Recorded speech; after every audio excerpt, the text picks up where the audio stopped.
Hi guys, welcome back to another video.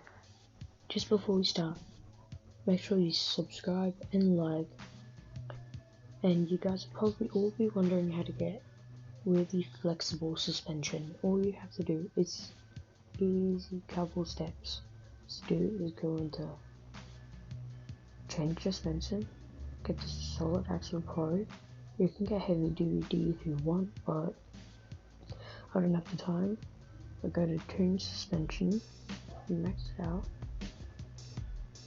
and put it max it all the way on travel, but then make it like keep it down a little on stiffness and keep it and make it on the exact same side on the back, and then well we have killer suspension like this.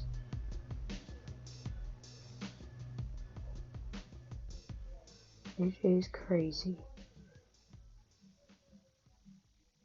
So subscribe and like. I haven't ran it on the dyno and I'm still trying to find out some gear tuning, so the next video will be about gear tuning. Okay, see ya.